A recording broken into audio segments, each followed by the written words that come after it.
राधे राधे। जय श्री कृष्णा भक्तों। भक्ति चैनल ऑफिशियल पर आप सभी का स्वागत है।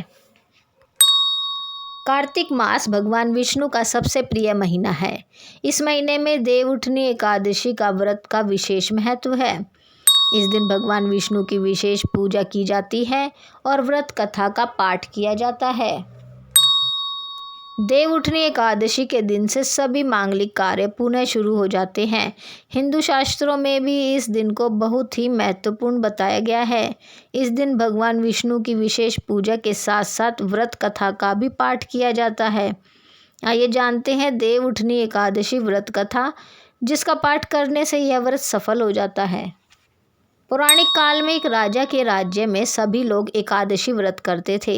इस दिन राज्य के किसी भी व्यक्ति को अन्न नहीं दिया जाता था। एक रोज दूसरे नगर से एक व्यक्ति नौकरी मांगने के लिए राजा के दरबार में आया। उसने राजा से नौकरी की प्रार्थना की। उसकी बातें सुनकर राजा ने कहा, मैं नौकरी तो तुम्हें दे दूंगा, लेकिन एकादशी के दिन तुम्हें अन्न नहीं दिया जाएगा। यह बात सुनकर नौकर खुशी से झूमने लगा और हंसी खुशी उसने शर्त मान ली। लेकिन जब एकादशी व्रत का समय आया, राज्य के सभी लोगों ने व्रत रखा, लेकिन वह नौकर राजा के पास अन्न मांगने के लिए आया। राजा ने उसे फलाहार का सामान दिया, लेकिन वह गिड़गिड़ाया कि इससे उसकी भूख नहीं मिटेगी और वह भूखा ही मर जाएगा। राजा ने उसे अपनी शर्त दोहराई। वह व्यक्ति बोला कि उसके लिए अन्न बहुत ज़रूरी है। राजा ने उसकी दशा देखकर उसे भोजन के लिए आटा, चावल, दाल दे दिया। वह नियमित रूप से एक नदी के किनारे गया और उसने भोजन पकाया। भोजन पकाने के बाद उसने भगवान को निमंत्रण दिया और कहा, हे भगवान, अपना भोजन कर लीजिए।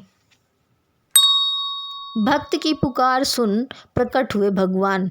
अपने भक्त की पुकार सुनकर भगवान विष्णु चतुर्भुज रूप में प्रकट हुए और भोजन करने लगे। भोजन के बाद वह बैकुंठ लोक चले गए। इसके बाद वह नौकर भी अपने काम पर चला गया। जब दूसरे मास में एकादशी तिथि आई, तब उस नौकर ने राजा से 2 गुना अनाज मांगा। तब राजा ने इसका कारण पूछा तो उसने साफ साफ बता दिया कि पिछली बार उसका सारा खाना भगवान खा गए थे, जिस वजह से वह भूखा रह गया था। यह बात सुनकर राजा को विश्वास नहीं हुआ और उसने उस नौकर को अन्न देने से मना कर दिया। तब नौकर ने उस राजा को अपने साथ चलने का निमंत्रण दिया और कहा कि वह खुद ही यह देख ले। उसके बाद नौकर के साथ राजा नदी के किनारे गया और एक पेड़ के पीछे छिप गया। वह पीछे छिपकर पूरे घटनाक्रम को देखता रहा। इस बार भी नौकर ने भोजन पकाया और भगवान को निमंत्रण दिया, लेकिन इस बार भगवान प्रकट नहीं हुए। शाम तक वह भगवान का इंतजार करता रहा और उन्हें पुकारता रहा। अंत में उसने कहा कि हे भगवान, यदि आप भोजन करने नहीं आएंगे तो मैं नदी में कूदकर अपने प्राण त्याग दूंगा। राजा को हुआ ज्ञान। वह नौकर जैसे ही नदी की ओर बढ़ने लगा, तभी भगवान विष्णु प्रकट हो गए और उन्होंने अपने भक्त के द्वारा बनाया गया भोजन ग्रहण किया। भोजन करने के बाद वह उस नौकर को अपने साथ अपने धाम ले गए। राजा को यह आभास हुआ कि वह भगवान की भक्ति नहीं बल्कि आडंबर कर रहा था। सच्ची भावना से ही भगवान प्रसन्न होते हैं और दर्शन प्रदान करते हैं। तब से राजा भी सच्चे मन से एकादशी का व्रत रखने लगा और अंत में उसे स्वर्ग की प्राप्ति हुई।